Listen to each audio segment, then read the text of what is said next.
തൃശ്ശൂരിൽ കോൺഗ്രസ് തോറ്റതിന്റെ പേരിൽ തർക്കം കൂട്ടയടിയിൽ കലാശിച്ചു. തൃശ്ശൂർ DCC ഓഫീസിൽ കെ മുരളീധരൻ അനുയായികളും DCC പ്രസിഡന്റ് ജോസ് വള്ളൂർ അനുകൂലികളും തമ്മിൽ തല്ലുകയായിരുന്നു. DCC സെക്രട്ടറിയുമായ സജീവൻ കുരിയച്ചിറയെ ആശുപത്രിയിൽ പ്രവേശിപ്പിച്ചു.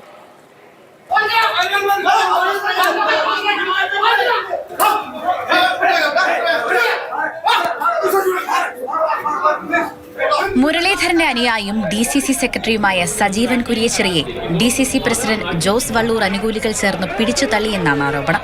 ഇക്കാര്യം വ്യക്തമാക്കി സജീവൻ DCC ഓഫീസിൽ കുത്തിയിരുന്ന് പ്രതിഷേധിച്ചു. കെ മുരളീധരന്റെ ജില്ലയിലെ അനുയായിയാണ് സജീവൻ. പിന്നാലെ ഓഫീസിലേക്ക് എത്തിയ മുരളിയെ അനുകൂലിക്കുന്നവരും ജോസ് വള്ളൂർ വിഭാഗവും കൂട്ടയടിയായി.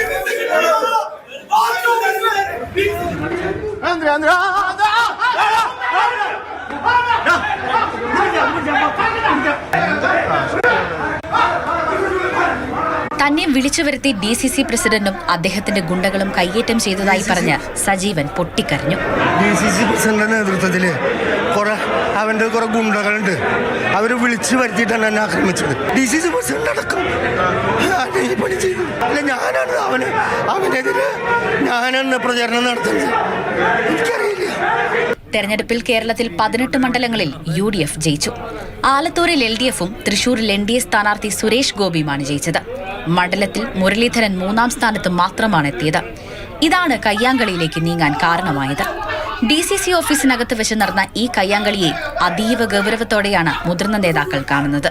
ആള് കയറുന്ന സംസാരിക്കാൻ നിൽക്കുന്ന നേരത്ത് പുള്ളിനെ തള്ള, അതിലല്ല കുറെ ചവറുകൾ തന്നെ ഇവിടെ അവരെ കൊണ്ട് ഇടിപ്പിക്കുക, ഇവ കാര്യങ്ങളാണ്. ഇതൊന്നും വെച്ചുറപ്പിക്കാൻ സമയമില്ല. കാരണം ഞങ്ങളൊക്കെ കോൺഗ്രസ് വിശ്വാസികളാണ്. കഴിഞ്ഞ ഏതാനും ദിവസങ്ങളായി DCC ഓഫീസിന്റെ പരിസരത്തും തൃശൂരിന്റെ പല ഭാഗങ്ങളിലുമായി ജോസ് വള്ളൂരിനെതിരെയും TN പ്രതാപനെതിരെയും വ്യാപകമായി പോസ്റ്ററുകൾ പ്രത്യക്ഷപ്പെട്ടിരുന്നു. ഏതായാലും മുതിർന്ന നേതാക്കളുടെ മധ്യസ്ഥതയിൽ പ്രശ്നമുണ്ടാക്കിയ പ്രവർത്തകർ തൽക്കാലത്തേക്ക് പിരിഞ്ഞുപോയിട്ടുണ്ട്. മാതൃഭൂമി ന്യൂസ്, തൃശൂർ.